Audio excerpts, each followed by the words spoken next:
While we wait for more people to join, I'll just share some Zoom tips for those not familiar with this platform. If you can't see the control panel on your screen, please press the ALT on your keyboard. That will give you access to the chat box, the question box, and the reaction buttons.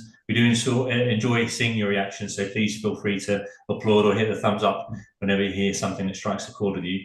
If you have any questions during the event, please pop these in the question box, the chat box, and I'll be happy to ask these towards the end of the session. Please do also feel free to use the chat box to share your thoughts and experiences at any time. And we encourage you to connect with each other there as well. I'll share our LinkedIn details shortly. For those not familiar with the Good Governance Academy, we're a non-profit organisation that was established by Professor Mervyn King in 2019. We collaborate with universities, business schools, professional bodies, and other organisations around the world to educate and empower leadership to drive ethical and sustainable change. We run regular webinars on the current topics, and if you'd like to see what we have planned, please head over to our events page, which I'll post a link to in the chat window below. I'd also encourage you to join our mailing list and follow us on LinkedIn to be kept informed of forthcoming events. In addition to those webinars, we host colloquia twice a year. Invites have just gone out for our 12th colloquia in November, so please check that out. These are high-profile events which have been attended by thousands of people, and the output of these is shared with our support member network, which reaches over 5 million people. We also run showcase events to promote courses which the Academy has endorsed. The endorsement program is available to any organisation and involves an assessment to ensure the highest standards are maintained. The courses we endorse are those we feel address business critical issues and align with our own focus areas. The next showcase, which runs on the 24th of October, will feature Executive Education Online. Something else we're delighted to offer our community is the opportunity to hear from authors whose books we feel offer valuable insights into the challenges we face as governance professionals and as business leaders. And if you missed the sessions we run earlier this year, please head over to our YouTube channel where you can find recordings of the Corporate Revolutionary, 5 Generations of Work, and The Healthy Company. This brings me to today's webinar, which I'm very excited to be hosting. When I read Alison's book, Higher Ground, earlier this year, I found it so refreshing. One of my primary objectives, or the primary objective of the GGA, is to share information which empowers people to make changes in their organisation. But something that I've become very aware of is the sheer amount of questionable guidance, training and content that's available. And I think it's led business leaders to be overwhelmed and unable to focus their attention where it's needed. Alison's book takes a step back from all this and highlights that there are some fundamental things that you need to pay attention to. There are some traps that you can easily fall into, but with some conventional wisdom and common sense, you'll be on the right track. Alison also provides these neat steps to higher ground at the end of each chapter, which nicely summarise where we should be focusing our attention. So Alison, thanks for bearing with me during my not so short introduction. I hope we'll have some time left to review your book. It's wonderful to see you. Thanks so much for joining us today. I've been looking forward to this conversation since we arranged it back in August, but since then I've really been enjoying your candid posts on LinkedIn. So if I can hand over to you now, please can we start with you telling us about yourself and any key moments or forks in the road that led you to where you are today? Sure thing, and thank you so much for having me. And I'm loving seeing the massive geographic spread of the comments in the chat. So we've got people from all over the world, which is amazing. So yeah, and thank you for your kind words. I am a clinical professor, which is like a professor of practice at NYU Stern School of Business. Until very recently, I was also the executive director of a think tank called Ethical Systems that focuses on bringing behavioral science ideas from academia into the corporate sector. And as you said in your introduction, the book really starts from the perspective that we've become wildly confused about what it means to be a good or ethical business today, to the degree we're all drowning in jargon and we don't even know whether we're talking about the same things. I mean, there's a massive debate going on at the moment, for example, about whether we should rename ESG as if that will solve all the problems and controversies with it.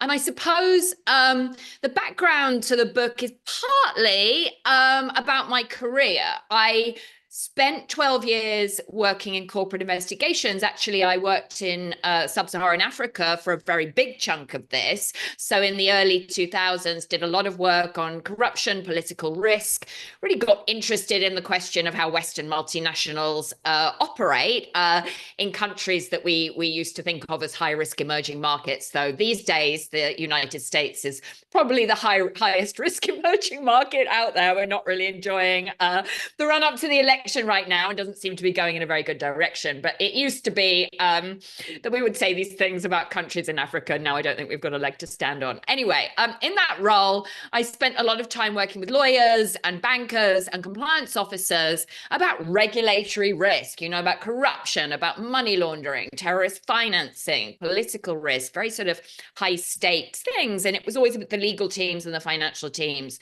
that were front and center here. And then after a while, well, one thing you learn if you work in corporate investigations is that the facts don't matter nearly as much as leadership or culture. So how leadership teams responded to what we found, I thought was super fascinating and revealing about culture and ethics in organizations. And so I started to ask a lot of questions about those topics, but then ultimately found my way into what we usually these days call sustainability or ESG. And then I thought I would find the answers to the outstanding questions I had. I thought I would be in a world with a different frame and a different vision. I wanted to work on topics like climate change and human rights. But what I found most of all was that there was a completely different jargon, mindset, terminology, view of the firm. And I just became super interested in this disconnect. I became super interested in the fact that risk and compliance people don't really talk to sustainability people. We have different theories of change, different visions, different philosophies. And I started to ask all these kind of awkward questions about why things are the way they are. And so what the book tries to do is not be kind of deep in the world of compliance or deep in the jargon of sustainability or deep in the jargon of culture, which we can probably all recognize are three different worlds with three different sets of conferences and so on. So your organization being an honorable exception. And so what I tried to do is kind of pull a red thread through and sort of ask the question. I mean, we're all obsessed with the hypocrisy of business leaders, but actually I meet a lot of business leaders trying to do the right thing that are sort of overwhelmed with bad advice. So I tried to, in good faith, answer that question. If you wanted to run an ethical business today, how would you go about that? What would you do? What would you focus on? How would you think about various questions? And so, yeah, that's the book, the question the book tries to answer. Perfect. Thanks so much, Alison. It's an incredibly interesting and varied career. And when I think of your work, especially in anti-corruption, it's incredibly brave what you've done. So you've no doubt met some very dubious characters along the way, but also many who may have inspired or guided you, some of who are referenced in the book. So I'd like to move on to that now. So we're better to start than at the start with chapter 1. You open the book by asking why running a business got so complicated. And that's a question I've often pondered. Generally, I look for the simplest solution to any problem. So surely if we focus on doing the right thing in the right way, we'll be all right. But of course, it's a bit more involved than that. I've always assumed that if something isn't being done right, it's because the person in question either doesn't have the will or they lack the capability. I've never really considered the conflicting pressures these people might be dealing with. You talk in the book about pressures from different groups, from investors, consumers, employees, and activists. They're all expecting companies to solve the ethical challenges they deem important. But of course, each group's focus can differ significantly. Can you tell us about your experience with that?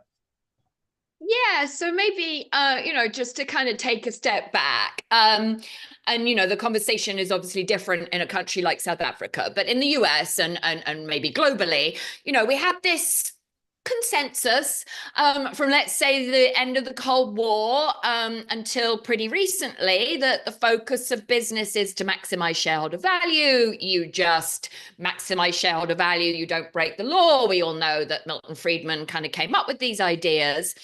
And nobody really in the mainstream, I think, questioned those ideas until very recently. ESG was coined in 2004, but was pretty niche until the late 2010s. And then you saw this big rhetorical shift. It happened at the World Economic Forum. It happened at this very powerful group of CEOs, the Business Roundtable. It happened with big investors like Larry Fink. So there was a rhetorical shift towards stakeholder capitalism, and we will run our business in the interests of all stakeholders. And that's great. I'm down with that as a philosophical shift. But what I think is less discussed is the number of practical challenges that introduces. So we have a very kind of abstract discussion in the media. Gillian Tett in the Financial Times recently talked about the stakeholder doctrine. So we're talking about this like it's a religion or a sort of philosophical contest. But what I really see is that CEOs, they know they can't say, we're just going to focus on shareholder value and not break the law. I mean, good luck attracting a consumer or employee under 30 if you're going to take that stance. But I think on the other side of the spectrum, there's now a chorus of voices that are, many of whom I know in the sustainability community, where you kind of get the impression that nothing you ever do will be good enough. And so I think all of this kind of rhetoric of we work to balance the interests of all stakeholders is kind of practical and unworkable if different stakeholder groups want different things. I think it's led to a lot of ticking the box. I think it's led to a lot of overpromising. More recently, it's led to a lot of very understandable pressure on greenwashing and hypocrisy. And it all, I think, comes from this view that if we just treat responsible business as PR, if we just put out a nice kind of networking, marketing message, then we'll have a better reputation and stakeholders will leave us alone. So we're still, I think, trying to kind of tell a defensive story, either to deflect the regulator or to deflect the general public. We're still treating this as a form of stealth marketing, and it's not working. So we I think get into this situation where there's enormous unconvincing overpromising, and then we get into these expectations that we have that business should solve very, very intractable problems: biodiversity, inequality, child labor, climate change. I'm not saying business isn't responsible for a lot of these problems or doesn't pay a lot of, causal, play a big causal role. But I think we've kind of got into this situation where many businesses are saying all the right things, saying they're committed to climate change, etc. They're very often lobbying in completely a different direction. Very often behind the scenes, there's not the kind of commitment you might think is going on. So I think we've got ourselves into trouble with this rhetoric. I think we've got ourselves into an over-promising situation. And I think we need to find a path forward that's a bit more focused and restrained and honest, that doesn't suggest we can just ignore wider social and environmental externalities and consequences, but nor can an individual business take on everything. We've got to think about the role of the government. We've got to think about the role of other institutions and so on. Okay, wonderful. Talking further about conflicting pressures, while I was cyber stalking you, as one does, I came across Morgan Hamill, who created, in partnership with the CPA in Canada, the government certificate in depolarization, which you're on the faculty for.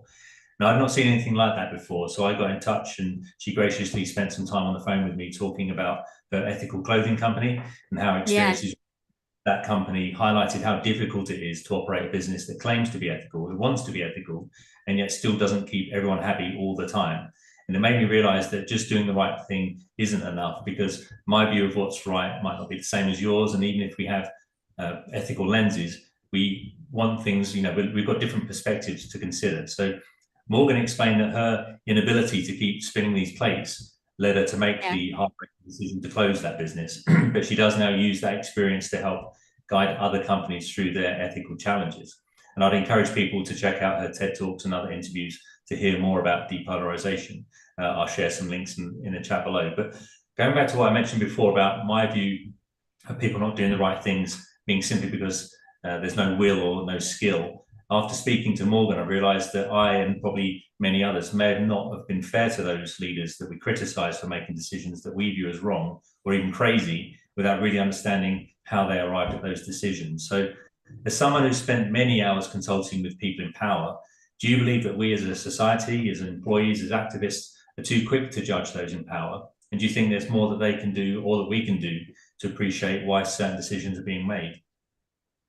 What a great question. I have a chapter about leadership in my book, and it was the hardest one to write. So I would like to sort of start off by saying that. I think it is genuinely difficult with the best will in the world to manage these trade-offs and be focused and be everywhere at once and meet these very, very contradictory expectations.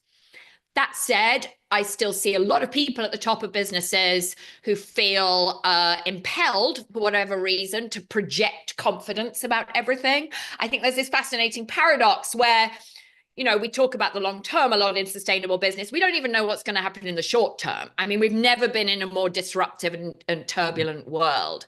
Yet it still seems borderline impossible for today's CEOs to say, I don't know. What do you think? I don't know what's going to happen. COVID is an unprecedented situation. Maybe we should experiment with remote work and measure what's good or bad for our culture before making a decision. Instead, you've got to kind of, this is right for our culture to go back 5 days a week, or we're going to be remote first. And so you still, I think, see this kind of valorization of certain very big egos and very big personalities. I'm sure we can all think of examples of this in the public domain. And so I think there's this sort of paradox where we do need to transform leadership. There's very, very interesting evidence from job descriptions showing that we're looking for different skills in today's leaders. We're looking for the ability to influence diffuse networks. We're looking for a bit more humility. We're looking for social skills, knowledge of sustainability, comfort with inclusion. And so there is, I think, this new vision of leadership. I don't think it is possible anymore to get away with barking orders from the top.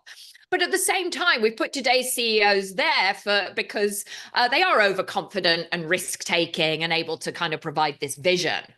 So one of the arguments I make in the book is that we need to move more to this idea of leadership as a collective problem. We need to think more about ethics as a collective problem of involving employees in decisions, of encouraging them to use principles, not just imposing rules. But at the same time, I think our expectations of leaders are still that they're going to solve all our problems. And so I do think, one, we're sometimes expecting traits that don't exist in the same person. And then two, I think we are probably in need of generational shifts for a lot of this to take shape. So I do think we're seeing a new generation of leaders and CEOs emerging. But for people still at the top of companies today, I think they're struggling with this new world. Yeah, absolutely.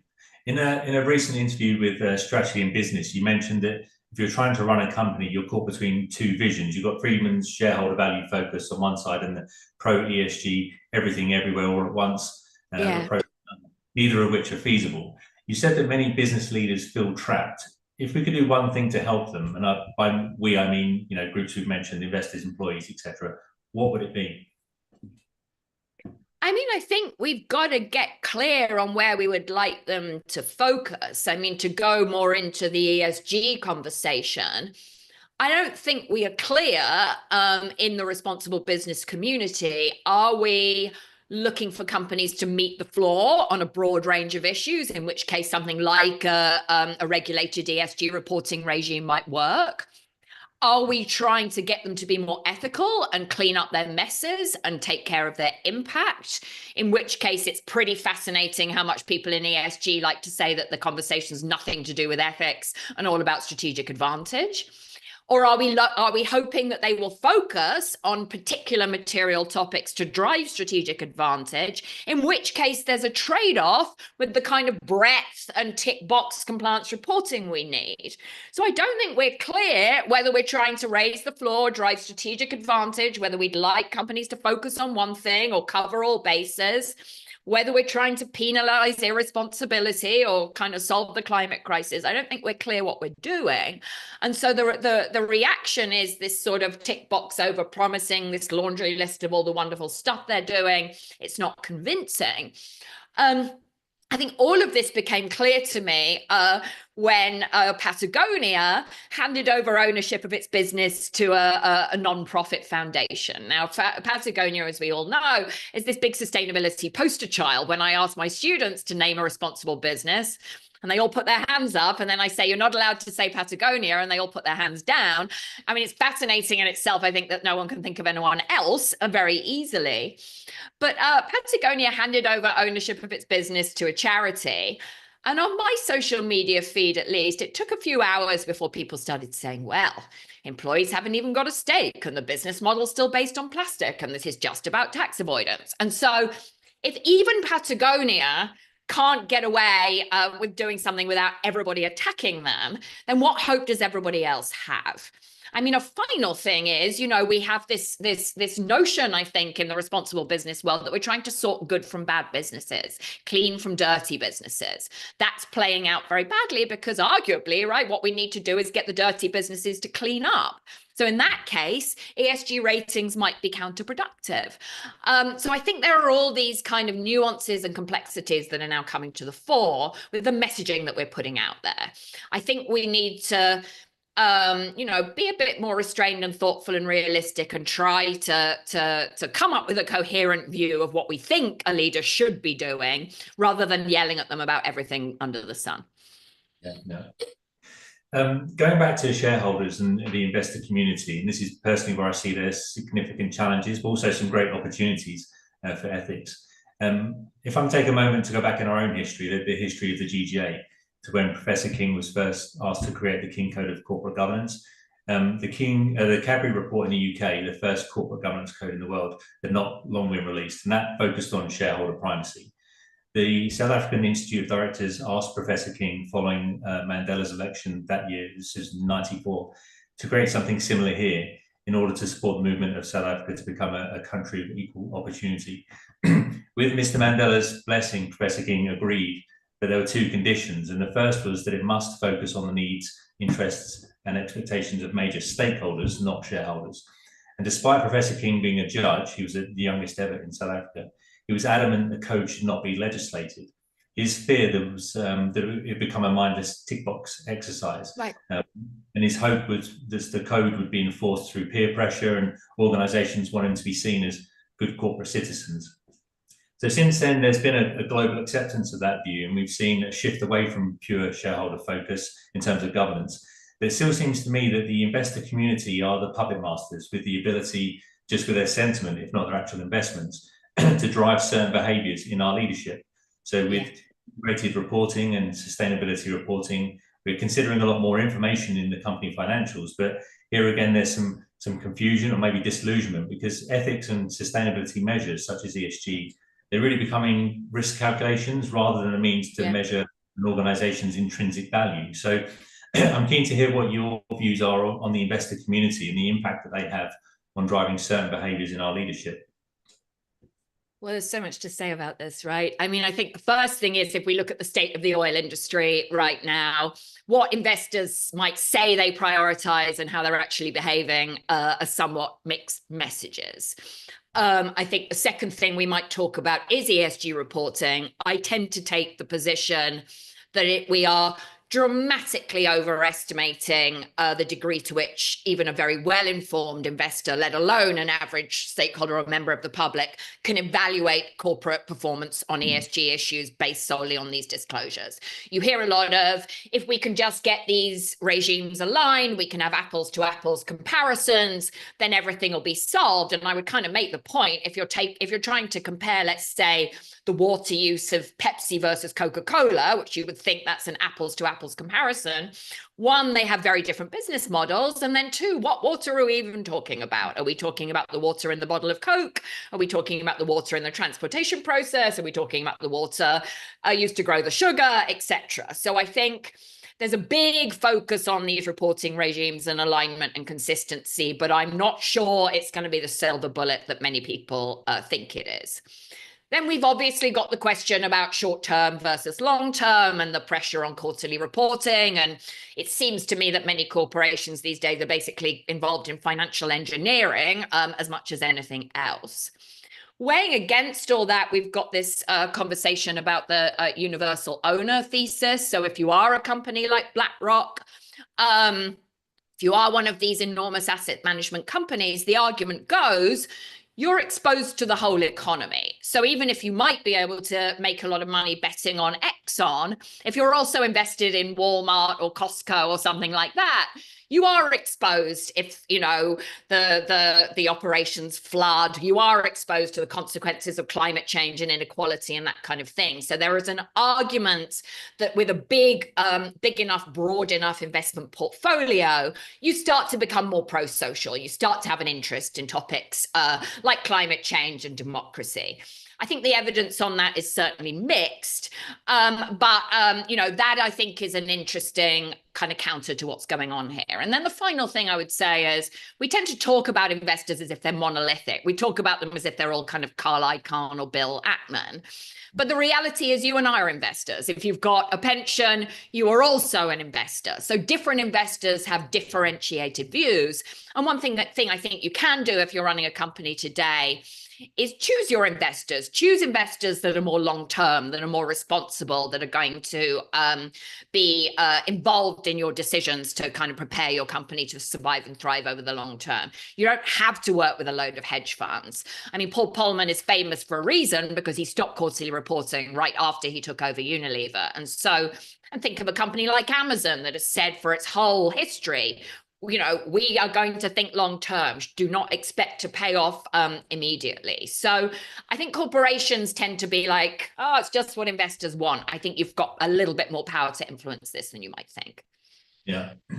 And just talking about asset managers, you mentioned in your book that Boston Common Asset Management had forced Visa and Netflix to change their behavior because they were lobbying. You changed their lobbying practices basically. But I wonder whether Boston also looks into other unethical practices in these businesses. I expect not, or at least not to the same extent. Probably not, but the lobbying conversation is very important. I like the way that investors are focused on that. True. Staying on the topic of investors, and you mentioned Bill Ackman, you recently facilitated a TED Talk with him. Yeah. He's a activist. He's been well spoken out against poor governance in well-known institutions. He fully supports the freedom of speech and the right to publicly express opinions, etc. He's not a fan of the DEI movement, but he does believe in opportunity for everyone, regardless of background. And this, he was saying, is the cornerstone of organizational culture. And he believes that organizational culture should be the top of mind for boards and executives. And in a quote that Morgan recently posted from David Buck, a professor of strategy and political economy in Switzerland, he said that there is a difference between being committed to DEI in your HR policies and making that a pillar of your company's external positioning. And I think this is what Bill was alluding to with the DEI movement. Action speaks louder than words. And I have to say, in that interview, I liked what he said. He seemed like a level-headed guy, which probably isn't common for billionaires. But I started thinking this, we need to clone this guy. But after following him on X, I think my view differs slightly. But yeah, yes. I do like what he said around governance and you mentioned in your book, we shouldn't need to have the right behaviors and actions prescribed to us. Having said that, governance still seems to be a tick box, compliance-driven practice where the core value is lost, common sense leaves the building and is replaced by thousands of billable hours from consulting firms. So it seems that we're well beyond the point of enabling or even allowing organizations to do what they think is best without wading through needless bureaucracy. But my question here is, even if we could reduce the amount of red tape, isn't there a danger that if we don't prescribe these things, if we don't map them out in frameworks and policies, that these monolithic organizations will just take the path of least resistance and continue acting in their own interests? I think that is quite true. And I think we're certainly, if you look at the story of anti-corruption, for example, you see the effectiveness of what happens when you make something legally required. I mean, you're seeing a big discussion going on in the EU right now that's mainly about the compliance burden and mainly people complaining. But certainly, suddenly the lawyers, the compliance people, senior leadership teams are taking this seriously. So it's not, I don't think that that regulation is a problem or we don't need it. I think the problem is more that these frameworks, concepts, et cetera, this guidance have kind of jumped the shark. I mean, I think it's they've got a little bit out of hand. I spoke at a conference recently about the tea industry, and the speaker before me had a slide and he was like, here are all the sustainability standards that apply to this industry. There are at least 40 frameworks on this slide. And I could kind of hear a collective sigh in the room. I also find myself quite frequently in the supermarket being like, well, what coffee am I allowed to buy? There are all these labels on everything. It's really confusing. So I understand the hunt for a kind of simple solution that will make things okay. But I think it is a case really of an organization putting ethics at the center of what it's doing. I think it is a case of being much more focused and realistic. I think you really need to take a view that you can't overpromise. I think you need to focus on making your business better before you go out there promising to make the world better. And I would frankly like to see more businesses paying a living wage and thinking about their supply chains and treating the people that they impact with dignity and respect, and a little bit less promising to, solve systemic racism or climate change and making these big promises at Davos. I'd like to see less treating responsible business as PR and more meaningful action. And I think we're all collectively kind of exhausted with the way that where we've got to. I was just at Climate Week in New York, and I really think we're kind of facing a reckoning for many of the things that we've said for a long time. We can just get companies to disclose, then accountability will somehow magically result. And I think we can really question whether that's happening. Yeah, absolutely. I see so often, especially on LinkedIn, that people have specific titles which suggest that they're the oracle within their company on ethics or sustainability or ESG. All of these are critical topics that span entire organizations and may affect thousands of people. And I think, okay, if they're the champions of this behavior or way of working, then that's great. But so often they're not. They're the start and the end point. Their remit is to manage reporting in those areas or talk with some degree of confidence on those matters, just to assuage leadership fears of non-compliance. They're basically just another silo. They're not making it to embed the right culture across the organization, and they probably don't have the right executive support to do that anyway. In any work I've been involved in, we always, if we're trying to affect change, we've always tried to focus on the top-down approach. But what happens when that doesn't work? In your book, you mentioned there's the tone at the top becoming the tone in the middle. And in your experience, is there any point even trying to drive change if you don't have executive buy-in? Well, I think without executive buy-in, it's very, very difficult to get anything done. Whether you're a head of compliance or a head of sustainability, you're probably either a member of maybe you're a member of the C-suite at best, maybe not even. So if the tone at the top is not there, if the leadership commitment is not there, then I think it's going to be very, very difficult to get anything done.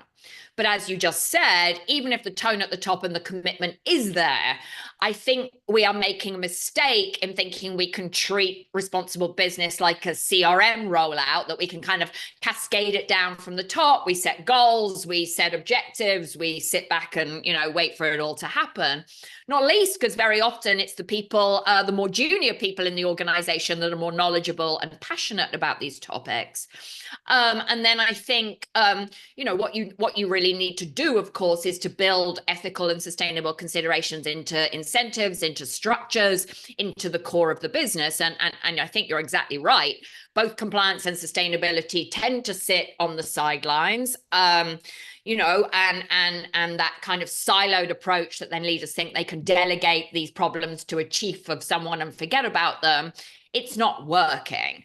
And so my book discusses a number of things that we might do about this. I talk about a couple of Dutch banks that have ethics committees where they include junior people. They have really involved discussions about strategic issues. Should we invest in GMOs? Should we invest in casinos? What do we do about AI?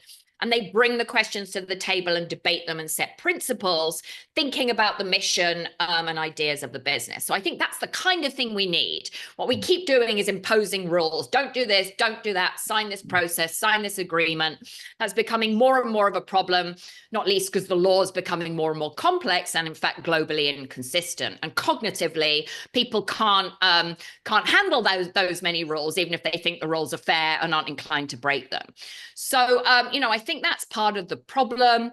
I think we're also, very interestingly, delegating stakeholder management very often to heads of sustainability. If you look at chief sustainability officers' job descriptions, they often include stakeholder engagement.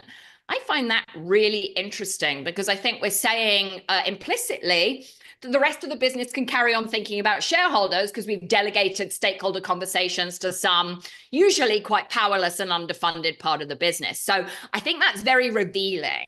And in general, right, we've got this problem that if a new problem comes up, the view of the C-suite is just get a chief, chief happiness officer, chief medical officer, chief AI officer. And so that kind of notion of let's have a chief DEI officer, ask them to solve racism in a year with no budget, reporting into HR, and then fire them if they don't do it, that's not working either. So we need to find a way to bring the whole organization to the table. We need to have more integrated governance.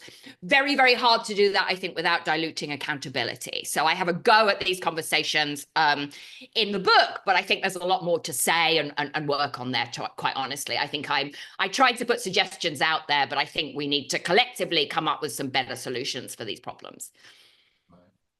In one of your later chapters, you talk about grounding values in how you impact human beings, and this is a great way to reduce silos. But this is another example of how simply doing the right thing isn't really as easy as you'd expect. Treat people fairly and you'll be fine. But human rights is a broad topic, and some guidance even seems contradictory. And you mentioned in your book how BSR, a sustainable business consultancy, have been brought in to help Facebook with competing human rights pressures around user privacy and sharing malicious content.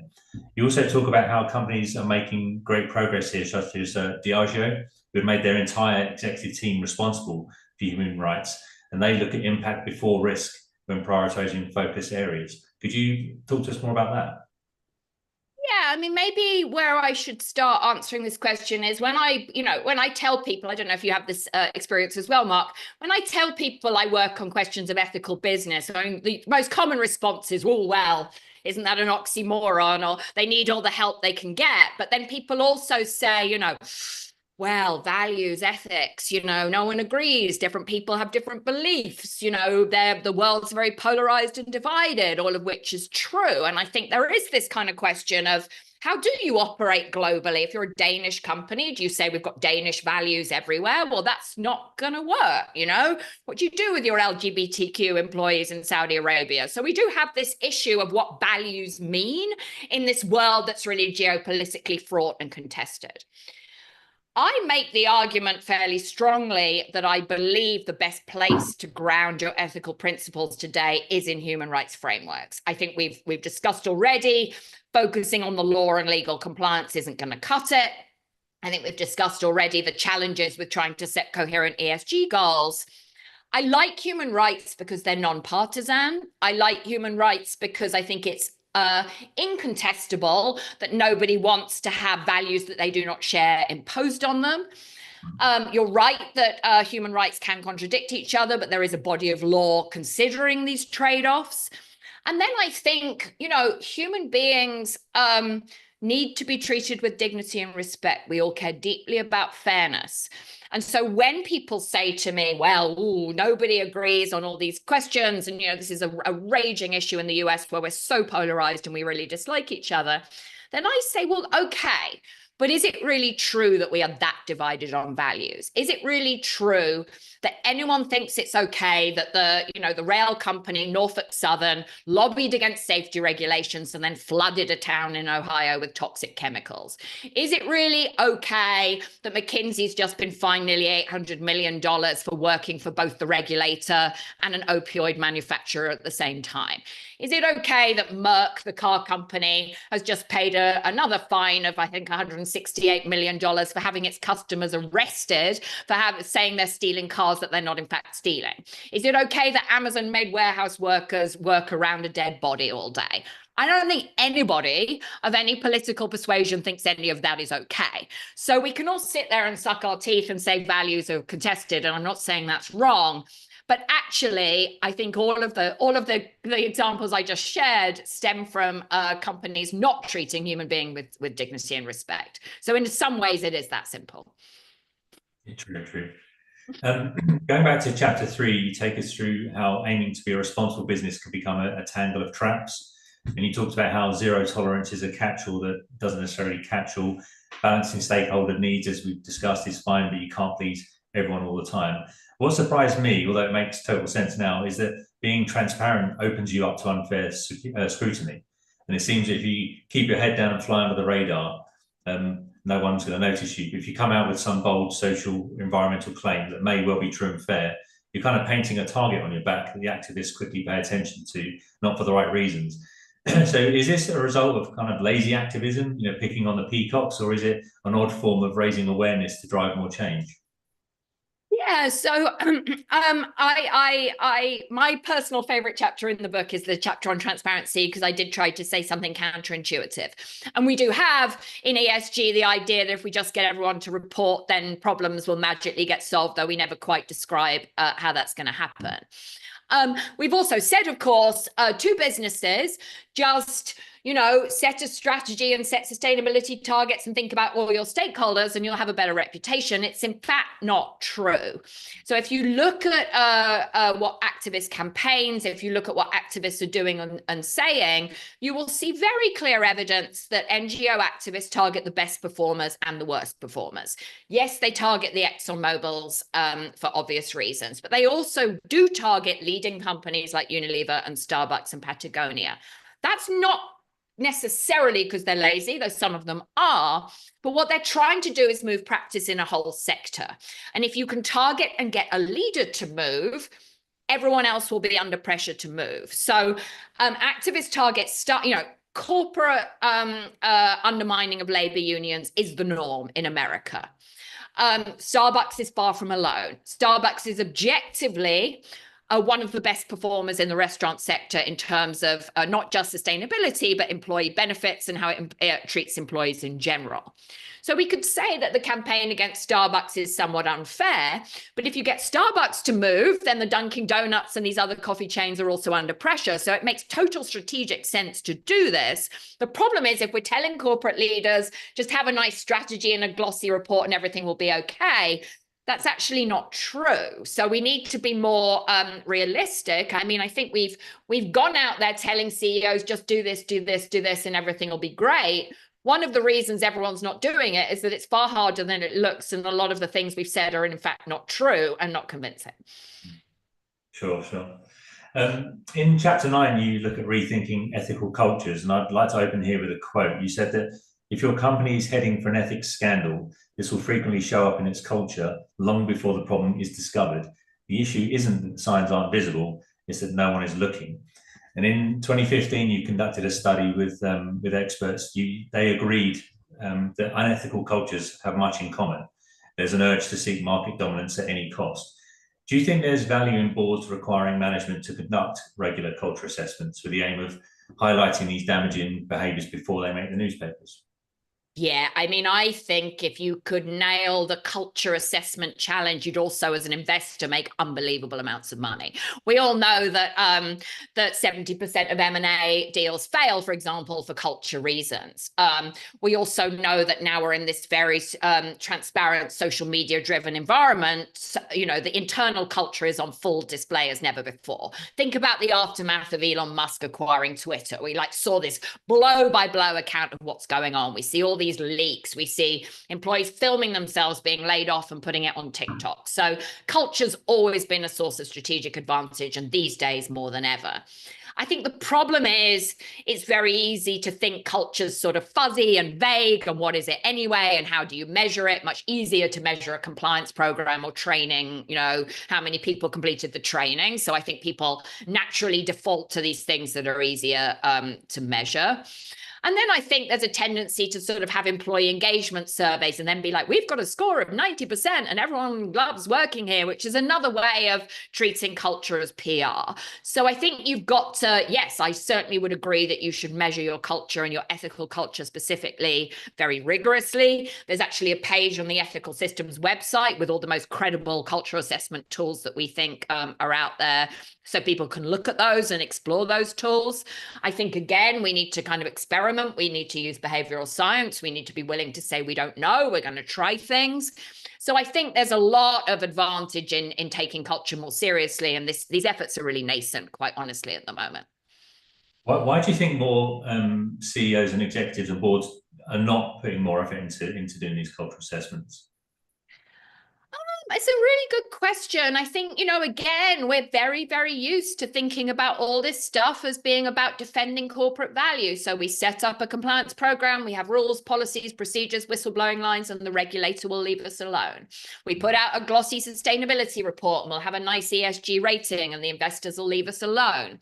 We get HR to deal with questions of harassment and discrimination and shut down any litigation, so that protects our reputation, even if there are a lot of people harassing protecting junior employees at the top. So all of these views think of ethics as defensive and something that you can delegate. So I think, you know, we are sort of struggling, I think, to adapt to this new world where culture is on full display, where you need to take it seriously, and defaulting to these views that if we just tick the box or delegate these problems, they'll go away. And so I think there needs to be a wider conceptual shift in how we think about ethics. And a lot of the noise out there, frankly, is not helping you.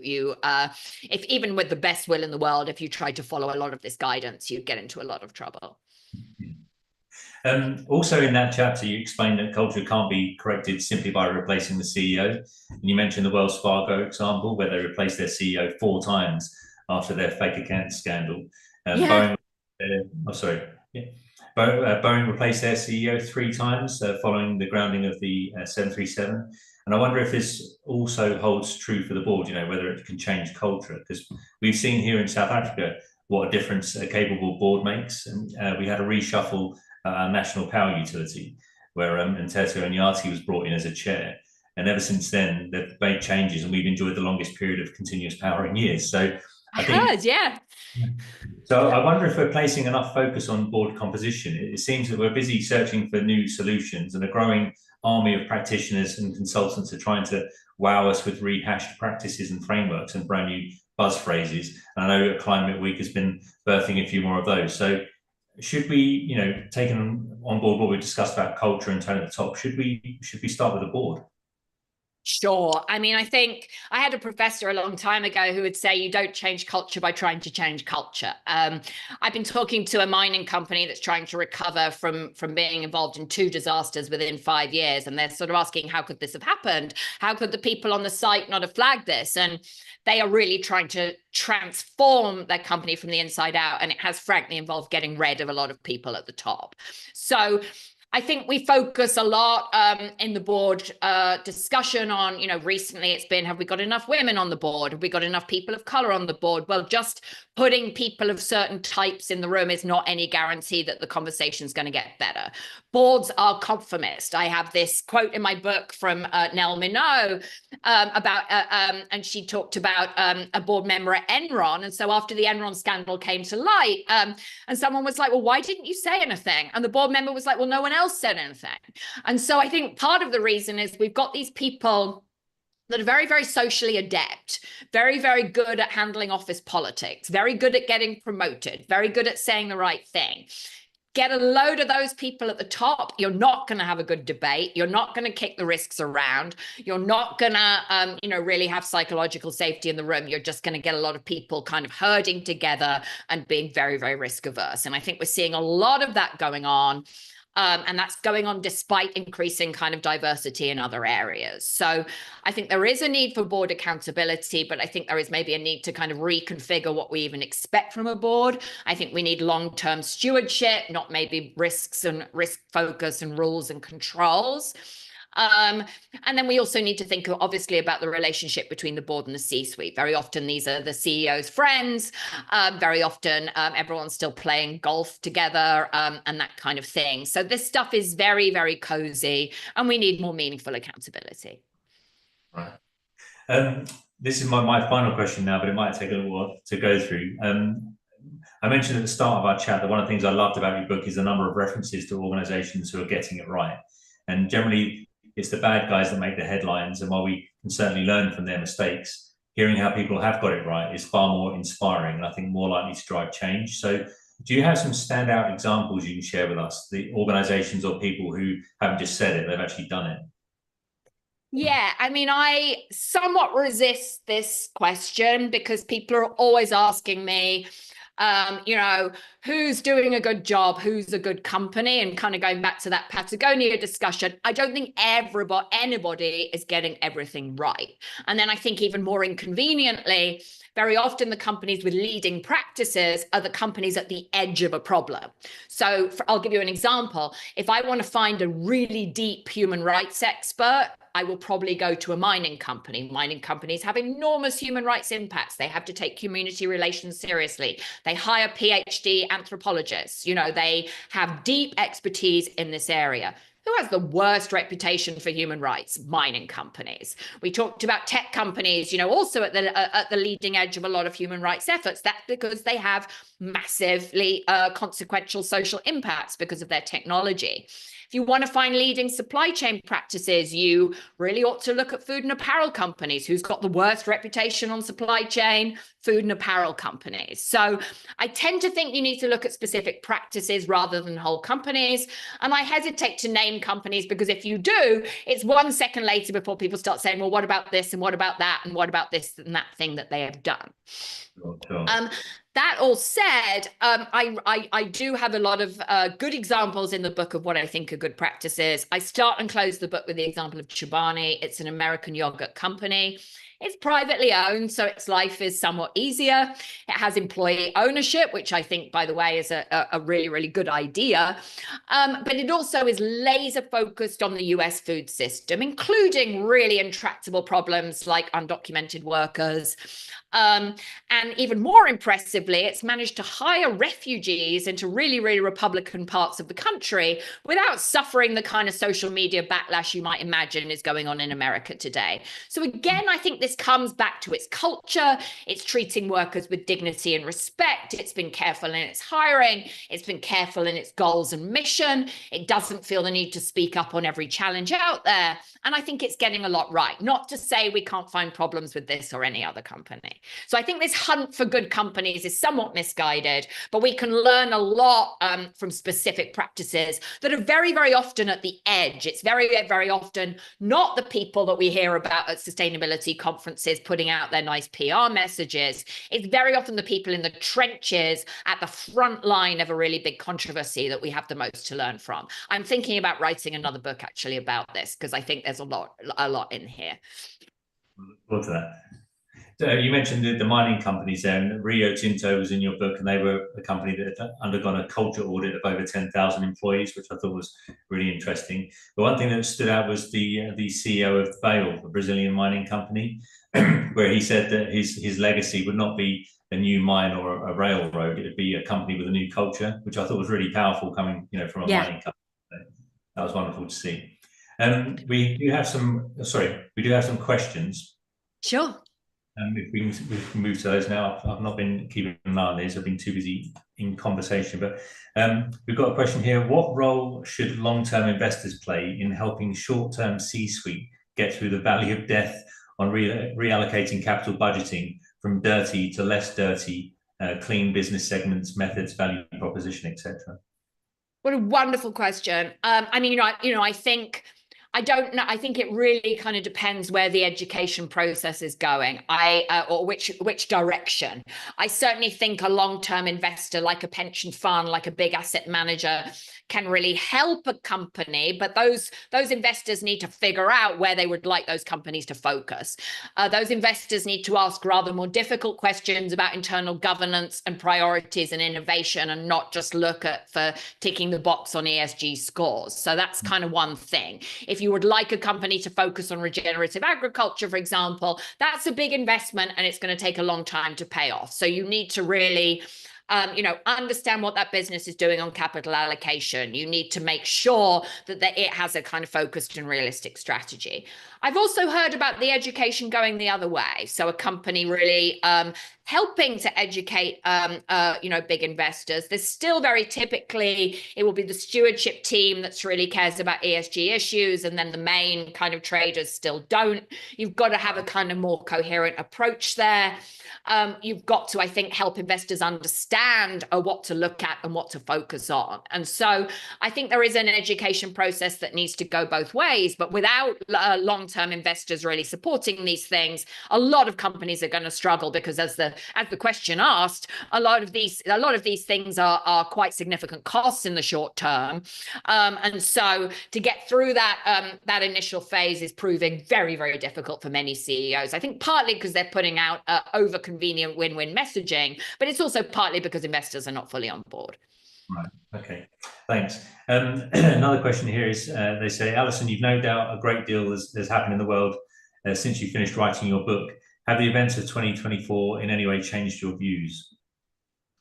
Gosh, I mean, this is going to sound awful. I think in some ways, I think a lot of what I predicted is coming true. I mean, I think the kind of wider reckoning and backlash against ESG is something I talk about. Something that's been really interesting to me, I expected more critiques because I'm ultimately a sustainable, ethical business person. I expected to be critiqued more by conservatives. In fact, they quite like the book. It's ESG insiders. It is the architects of ESG that didn't like the book the most, and where I've had the most pushback. So I am seeing, a need to chart a new path forward. I'm seeing a need to acknowledge that this is a conversation about values at the end of the day. You see a lot of people, including very famous ESG gurus, saying, the problem is this topic has been inappropriately politicized. I think these topics are inherently political and inherently about values. I think the counter argument is that these are political topics that have been, in some cases, inappropriately financialized. We are having a conversation about the role we want business to play in society. That's a normative, values-based conversation. By saying there's always a business case for this, ESG is always a win-win. Just think about all your stakeholders. Just write this nice report and accountability will magically result. These kind of tropes that have become cliches, I think, they might have been helpful a little while ago. I think they've become part of the problem. And I would like to see more members of the responsible business community acknowledging we need to rethink some of this stuff and acknowledging some of these mistakes. Great, thanks. Another question here. So they say they agree with you absolutely that ethics should be grounded on human rights. How about becoming increasingly aware that until we are mindful of transiency of politicians leading governments, and as a consequence, their plans are mainly based on their period of term of office? Do you think this continues, if this continues, will achieve the Millennium Goals given the limited resources? I mean, things are not going very well on goals set by the UN. And we've got that, we've got this short-termism problem in politics and in business, right? So, I think this is a problem in general. CEO turnover in the US is unbelievably high. So the question of government action versus business action, I think, is a great one. I don't think human rights frameworks solve it entirely. I mean, good luck. If you don't have leverage over the government in question, or the government doesn't have the capacity, the fiscal capacity, the governance capacity to do something about child labor or deforestation, or is too corrupt to do something about these issues, then there's going to be a limit to what the business can achieve. Right. That all said, I think what I like about human rights frameworks is that they are at least coherent about this is the role of the government and this is the role of business. ESG, by contrast, sort of acts in a political vacuum. I do some training for board members in Africa, and I very often introduce ideas of ESG, and people are like, well, what are you supposed to do about renewable energy when the government controls the energy grid, or there isn't this capacity, or there's really high corruption, or you need to work with, so you get these kind of totally sensible, challenging questions coming up really fast. And then I'm like, well, ESG honestly doesn't really think about that. So that's one of the reasons I think to take human rights seriously. But I want to be very, very clear that adhering to human rights principles is not going to solve all your problems out there. So we need to, again, I think, have a more realistic and thoughtful conversation about what we're really expecting. Okay, wonderful. That was all for the questions. So another couple from me, but simple questions. Can I ask what books are on your reading list? I'll be very interested to see what your where your focus is and your research. So I'm reading it's a new book by John Kay about capitalism I'm actually blanking on what it's called, but it's come out in the last few months, and it really talks about how many of the kind of economic assumptions about how businesses work are not true anymore. Really, I think, kind of transformational book. I'm reading Alex Edmonds' May Contain Lies. I read a lot of behavioral science kind of tomes. I mean, I would advise anyone on the line that has not read Moral Mazes, which is a book from the 80s. It's just so brilliant and so well written, to go and read that. And then there is a German Korean philosopher called Bang Chul Han. I'm probably butchering the pronunciation, but he wrote an amazing book called The Transparency Society. He's a philosopher, but he really changed the way I think about a lot of stuff. He has these very, very short, densely written books. There's one called The Burnout Society. They're just beautifully written and really, really thought-provoking. So all of that. And then I'm kind of following the debate going on in real time. I see that Carolyn shared my LinkedIn details in the chat. I have opinions on all of these topics and more pretty much on a daily basis. And I'd love anyone listening to join that conversation. Yeah. Wonderful, lovely. Thanks so much, Alison. Well, we're kind of, the time is up now, so we'll need to bring the session to an end. So thank you, Alison, for sharing your experiences with us. My hope is that your insights will provide some food for thought to our community, enough that they'll be able to go away and maybe make some small changes in their organisation. I urge our audience to follow Alison on LinkedIn. As you mentioned, Carolyn has posted her details there. They're always entertaining, but also very, a lot of good information in there. And also, please check out Alison's book. It's available widely in print. It's also an audiobook, which is how I used it. So we'll put the links to that on our website so that people can find it there. So thank you again, Alison. I really enjoyed our chat today. I'm so happy I found your book. It's one I'll be referring to often, I'm sure. I really appreciate your time, and I look forward to seeing and hearing more from you, especially this book that you may have in the pipeline. We'll see. Thank you so much, Mark. A wonderful conversation. And thank you so much to everybody on the line. It was lovely to meet you and see your comments. Would love to keep in touch and continue the conversation and hear everybody's